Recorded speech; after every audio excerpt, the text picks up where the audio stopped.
Eestlane on keskkonnateemadel vägagi teadlik, see on igati positiivne ja tervitatav.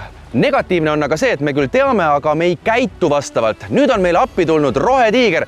Kes või mis ta on?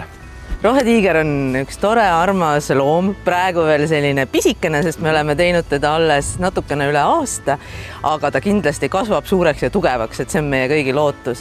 Aga tahaks teha Eestist maailma kõige ägedama keskkonnateadliku tulevikuriigi ja seda sellises positiivses võtmes ja kõik koos, et sektorite üleselt, et on avalik sektor, erasektor, kolmas sektor ehk vabakond ja siis iga üksikisik võiks ka natukene pingutada. Kuidas saab pingutada nii ettevõttena kui ka üksikisikuna? Saab täitsa erinevatel huvitavatel moodidel, et me ütleme ka, et rohetiiger on selline ressursside eestkõneleja ja igaüks meist tarbib ka suvel kohutavas koguses planeedi maa poolt meile antud ressursse, et öeldakse, et üldse maakera peal läheb iga aasta 100 miljardit tonni ressursse läheb tarbimisse meil ja sellest umbes 2/3 me viskame minema lihtsalt nagu ühesuunaliselt, kas siis otse keskkonda või muul moel jäätmetena läheb kasutusest välja ja selle ressursi me peame kogu aeg uuesti kas kaevandama või kasvatama, et see ei ole tore. Et öelda lihtsalt, et taaskasutus sellest jääb väheks, et rohetiiger on ikka midagi enamat. Ja, et ma räägingi sellest, et me võiksime olla need, kes näitavad kätte, kust need ressursid raisku lähevad ja kuidas neid paremini säästa ja päästa. Ja selleks on hästi palju selliseid pisikseid nippe, mida saab iga üksikisik teha. Näiteks loeme ette. No alustame siis üksikisikust. Et üksikisik muidugi, mis me suvel ütleme, on see, et võiks eelistada eestimaist. Ehk siis, et see puudutab tegelikult kõike. See peaks nagunii kõigile nagu siilil selge olema, et eestimaist kõigepealt.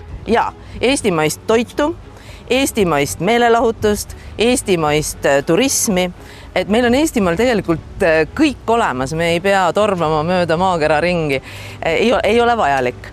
Siis on sellised pisikesed asjad, eriti jälle suvel, et võiksime süüa vähem liha näiteks. See on üks selline koht, mis aitab maakera ressursse väga hästi kokku hoida. Võiksime ehitada omale kompostikasti, tore selline perekondlik tegevus. Vaadata, et me toitu ära ei viskaks, et seda raisku ei läheks. See on üks väga oluline koht, kus iga üksikisik, igaüks saab oma külmkapiga läbi rääkides toimetada. Ja muidugi siis palju kordi on küsitud, et me ei saa taandada ju kogu maailma päästmist üksikisiku peale, aga tegelikult on nii, et meie iga ühe mõjukoht on kahes kohas. Esiteks tõesti see, kuidas me kodus inimesena käitume, kui palju ma jalgrattaga sõidan, kui palju ma liha söön, kui palju ma toitu ära viskan või ei viska. Seal, seda ma pean vaatama ka iseenda tarbimise koha pealt, aga päris mõjukoht meist igal ühel on seal, mida me teeme ju töiselt. Kes kirjutab seadusi, kes juhib riiki, kes tegeleb rohetiigriga, kes teeb keskkonnateemalisi saateid. Täpselt puhake Eestis, näete, meie juba teeme, väikese panuse paneme, et ei ole vaja minna teise poole piiri. Ja me peame mõtlema, kus on meie üksikisikuna, meie mõjukoht, meie töösfääris ja mõtlema läbi ka selle, mis me siin saame teha paremini, kuidas siin vähem raisata ressursse ja kasutada oma mõju selleks, et seda teeksid ka meid ümbritsevad inimesed, käituksid õigesti. Aga kui me tuleme nüüd ettevõtete juurde. Nendel on ju võimu tegelikult sugust nagu oogurammu nagu rohkem tegelikult. Ja ettevõtted muidugi koosnevad ka üksikisikutest, alates juhist, lõpetades koristajani, kõik on ka inimesed oma igapäevaelus, aga kui nad saavad kokku, siis nad on ettevõtte ja organisatsioon ja me kutsume tegelikult kõiki ka liituma Rohetiigriga. Meil on Rohetiigri esindusorganisatsioon, kuhu meil on 25 asutajaliiget ja liikmeid võtame ilusasti juurde ja me kõik koos saame muuta just organisatsiooni sisest käitumist ja ka jälle mõju ühiskonnale. Ja me otsime just selliseid muutuse kohti, mida siis ettevõtetega koos tuua avaliku sektori laua peale ja öelda, et vaat siin on see ühiskondlik tellimus meie poolt, need asjad võiksime teha Eestis paremaks. Ja võib-olla ma siia juurde ühe asja ütlen veel, et kes on siis huvitatud, et meil praegu on võimalus tulla ka sügisest septembrist Rohetiigri akadeemiasse, et esimene lend on lõpetanud kevadel ja uus lend alustab nüüd septembris ja siin on veel mõned kohad on veel saadaval. Mis see tähendab akadeemia, mis seal siis ära tehakse? Seal on niimoodi, et me võtame 15 hästi erinevat Eesti organisatsiooni koos arenema.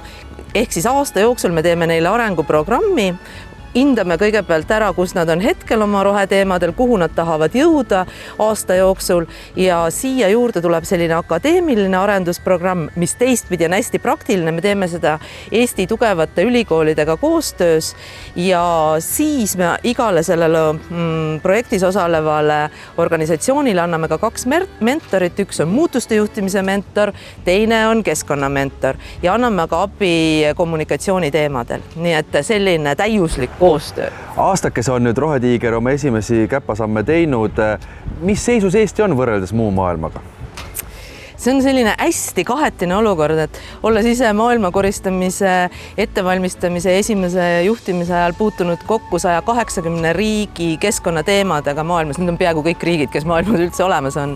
Et siis ma ütleksin, et ühtepidi, kui me vaatame praegu ringi, me ilusal Eestimaal, me ei näe nagu ühtegi karjuvat keskkonnaprobleemi. Siin niimoodi nagu... Kõik on puhas ilus. Kõik on puhas ilus, me ei näe isegi prügi siin maas praegu.